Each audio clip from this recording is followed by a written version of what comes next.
நம் முன்னோர்கள் நமக்கு அளித்த கொடை. அந்த மூலிகளை கொண்டு நம் நோய்களை எவ்வாறு தீர்க்கலாம் என்பதை பற்றி நமக்கு விளக்க வருகிறார் டாக்டர் கௌதமன் அவர்கள். நம் விடியலை நிகழ்ச்சியின் அடுத்த பகுதியாக வரவிருப்பது பல்லாண்டு வாழ்ந்திட. அன்பான கலைஞர் தொலைக்காட்சி நேயர்களுக்கு என்னுடைய இனிமையான காலை வணக்கங்கள்.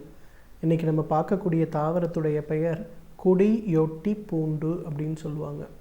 அதாவது இந்த தாவரம் பார்த்திங்கன்னா வறண்ட காலத்தில் நிறைய நம்ம படர்ந்து பார்க்கக்கூடிய ஒரு தாவரமாக இருக்கும். அழகான மஞ்சள் நிறமான அல்லது வெண்மை கலந்த சிவப்பு நிறமான பூக்களை கொண்டிருக்கக்கூடிய ஒரு தாவரம். இந்த தாவரம் விதைகளை பரப்புவதற்கு என்ன பண்ணணும்னா, ஆடு மாடுகள் நடந்து செல்லும்போது, நாம் நடந்து செல்லும் போதெல்லாம் இந்த தாவரத்தில் இருக்கக்கூடிய முட்கள் என்ன பண்ணணும்னா நம்ம துணியோடு சேர்ந்து ஒட்டிக்கொள்ளும். அது ஒரு பை போல இருக்கும். அப்புறம் நம்ம நடந்து போகும்போதெல்லாம் பார்த்திங்கன்னா அந்த துணியிலிருந்து இந்த விதைகள் சிறிது சிறிதாக கொட்டி நம்ம அந்த இடம் முழுவதும் இந்த தாவரங்கள் பரவ ஆரம்பிக்கும். அதற்கு தான் இதற்கு குடியொட்டி பூண்டு அல்லது குடியொட்டு தண்டு அப்படின்னு சொல்லக்கூடிய ஒரு பேர் உண்டு. இந்த குடியொட்டி பூண்டுவை பொறுத்தவரையிலும் பார்த்திங்கன்னா இதோட முக்கியமான மருத்துவ குணம் என்னென்னா, ஃபங்கல் இன்ஃபெக்ஷன் அப்படின்னு சொல்லக்கூடிய தோல் நோய்களை நீக்குவதற்கு இது ஒரு மிகச்சிறந்த மருந்தென்றால் மிகையாகாது. இந்த குடியொட்டி பூண்டுவை பொறுத்தவரையிலும் பார்த்திங்கன்னா அதிக முட்கள் இருக்கக்கூடிய ஒரு தாவரமாக இருக்கும். பாரம்பரிய மருத்துவத்தில் என்ன பண்ணுவாங்கன்னா, நல்லா அந்த தாவரத்தை சிறிதளவு எண்ணெயில் வதக்கி அதன் பிறகு மைய அரைத்து அதன் பிறகு அதிலிருந்து மருந்துகளை பதப்படுத்தி எடுக்கக்கூடிய ஒரு வழக்கம் உண்டு. இந்த ஃபங்கல் இன்ஃபெக்ஷன் அப்படின்னு சொல்லக்கூடிய பிரச்சனை சமீப காலத்தில் பார்த்திங்கன்னா நிறைய அதிகமாகி கொண்டு இருக்கின்ற ஒரு சூழலாக இருக்கிறது. பொதுவாக இன்றைக்கு மாடர்ன் மெடிசனில் பார்த்திங்கன்னா ஃபங்கல் இன்ஃபெக்ஷனுக்கு கொடுக்கக்கூடிய மருந்துகள் எல்லாமே உயிருக்கு பாதிப்பை ஏற்படுத்தக்கூடிய விஷத்தன்மை இருக்கக்கூடிய மருந்துகளை தான் கொடுக்குறாங்க. ஆர்சனிக்குன்னு சொல்லக்கூடிய சயனைட் சம்பந்தப்பட்ட காரணிகளோ அல்லது மெர்க்குரி சம்பந்தப்பட்ட மருந்துகளோ தான் இன்றைக்கு நேரிடையான பூச்சிகளாக வழங்கப்படுகிறது. ஆனால் பாரம்பரிய மருத்துவத்தில் அவ்வளோ கஷ்டம்லாம் ஒன்றும் தேவையில்லை. இந்த குடியொட்டி பூண்டுவை பதப்படுத்தி எடுக்கக்கூடிய அந்த எண்ணெயை உடல் பாதித்திருக்கக்கூடிய பகுதிகளில், குறிப்பாக ஃபங்கல் இன்ஃபெக்ஷன் எங்கே வரும்னு கேட்டிங்கன்னா, கால்களில் இருக்கக்கூடிய விரல்களுடைய இடுக்குகளில் வருவதை நாம் பார்க்க முடியும். கைகளுடைய விரல்களுடைய இடுக்குகளில், கை நகங்களில் வருவதை நாம் பார்க்க முடியும். தொடை இடுக்குகளில் வருவதை பார்க்கலாம். அக்குள் பகுதிகளில், கழுத்து பகுதிகளில், முகத்தில் கூட சில பேருக்கு வருவதை நாம் பார்க்க முடியும். அந்த மாதிரி இடங்களில் அரிப்பு அல்லது வட்டமாக வெண்மையான ஒரு நிறமாற்றம் ஏற்படுவது, அரிப்பு மிக கடுமையாக ஏற்பட்டு சிறிது சிறிதாக படர்ந்து செல்வது, இதெல்லாம் உடலில் நமக்கு ஃபங்கல் இன்ஃபெக்ஷன் இருக்கிறது அப்படின்னு சொல்லக்கூடிய காரணிகள். அந்த மாதிரி ஏதாவது தொந்தரவுகள் இருந்ததுன்னா அந்த கொடியொட்டி பூண்டுடைய எண்ணெயை எடுத்து நன்றாக அந்த பகுதிகளில் தேய்த்து அரை மணி நேரம் அல்லது 1 மணி நேரம் ஊற வைத்து குளிக்க செய்கின்ற ஒரு வழக்கத்தை வைத்து கொண்டாலே ஒரு 2 அல்லது 3 மாதங்களில் அந்த ஃபங்கல் இன்ஃபெக்ஷன் சொல்லுகின்ற தோல் பிரச்சனை முழுமையாக மறைந்து போகிறத பார்க்க முடியும். இன்றைக்கு ஆஸ்துமா சம்பந்தப்பட்ட நோய்களினால் பாதிக்கப்படுபவர்களுடைய எண்ணிக்கை மிக மிக அதிகமாக இருக்கிறது.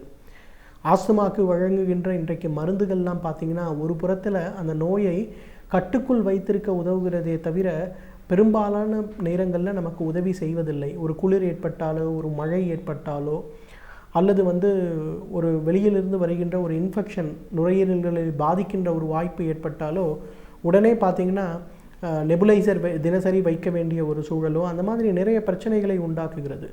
அந்த மாதிரிலாம் இல்லாமல் இந்த குடையொட்டி பூண்டிலிருந்து எடுக்கக்கூடிய சுத்தப்படுத்தி எடுக்கக்கூடிய அந்த சூரணத்தை ஒரு 200 மில்லிகிராம் அளவுக்கு காலை மதியம் இரவு 3 வேளை சாப்பிடுகின்ற வழக்கத்தை வைத்து கொண்டாலே அந்த ஆஸ்துமா நோயுடைய தாக்கம் குறைவதை நாம் உணர முடியும். இன்றைக்கு பார்த்திங்கன்னா வட இந்தியாவில் இருக்கக்கூடிய ஒரு மருத்துவ பல்கலைக்கழகத்தில் இதை ஒரு பயிற்சியாகவே, இதை ஒரு ஆராய்ச்சியாகவே மேற்கொண்டார்கள். எந்த மாதிரி ஆராய்ச்சின்னு பார்த்திங்கன்னா, பொதுவாக உயர்ந்த மலைப்பகுதிகளில் இருப்பவர்களுக்கு ஆக்சிஜனுடைய அளவு மிகவும் குறைவாக இருக்கும். நிறைய நேரங்களில் பார்த்திங்கன்னா அதனாலேயே நிமோனியா சம்பந்தப்பட்ட காய்ச்சலினால் பாதிக்கப்படுபவர்களுடைய எண்ணிக்கை மிக மிக அதிகமாக இருக்கும். அந்த மாதிரி இடங்களில் எந்த வகையான மூலிகையை உபயோகப்படுத்தினால் அல்லது தினசரி அவர்களுக்கு அந்த மூலிகையை ஒரு மருந்தாக கொடுக்க முடியுமேயானால் நிமோனியா சம்பந்தப்பட்ட நோயோ இல்லை அதனால் ஏற்படுகின்ற நுரையீரல் பக்க விளைவுகளையோ தடுக்க முடியுமா அப்படிங்கிற ஒரு ஆராய்ச்சியை மேற்கொண்டு பார்த்தார்கள். அந்த மாதிரி பார்க்கும்போது குடையொட்டி பூண்டிலிருந்து எடுக்கக்கூடிய ஒரு சூரணத்தை ஒரு தேநீராக, பால் கலந்த ஒரு தேநீராக கொடுக்கும்போது அது அவர்கள் குடிக்கின்ற போது அவர்களுடைய நுரையீரலில் இருக்கின்ற பிராணவாயு தக்க வைக்கின்ற அளவு மிக அதிகமாக இருந்ததை கண்டுபிடித்தார்கள். ஏன்னா இன்றைக்கு அது ஒரு மிகப்பெரிய ஆராய்ச்சி வெற்றியாக கருதப்படுகிறது. ஏன்னா மேலை நாடுகளுக்கு போகும்போது, குளிர் அதிகமான நாடுகளுக்கு போகும்போது, இமயமலையுடைய அடிவாரத்தில் இருக்கும்போது, நிறைய மலை உயர்ந்த பகுதிகளில் இருக்கும்போது, குளிர் காலங்களில், பனி காலங்கள்லாம் பார்த்திங்கன்னா இயற்கையாகவே காற்றில் ஆக்சிஜன் அளவு குறைவாக இருக்கும். இன்றைக்கு நம்மளுடைய சுற்றுப்புறத்திலேயே பார்த்திங்கன்னா குளிர்காலத்தில் நிமோனியா நோயினால் பாதிக்கப்படுபவர்களுடைய எண்ணிக்கை 70 வயதுக்கு மேற்பட்டவர்கள் யாராவது இருந்தாங்கன்னா நிச்சயமாக அவர்களுக்கு பாதிப்பு ஏற்படுவதை நம்ம பார்க்கலாம். அந்த அளவுக்கு கடுமையான பிரச்சனையை ஏற்படுத்தும். அந்த பிரச்சனைகள் எல்லாம் நன்றாக தீர்த்து அதிகமான பிராணவாயுவை உள்ளுக்கு அனுப்பி நுரையீரல் சம்பந்தப்பட்ட நோய்களை வராமல் தடுக்கக்கூடிய சக்தி இந்த குடையொட்டி பூண்டுக்கு உண்டு.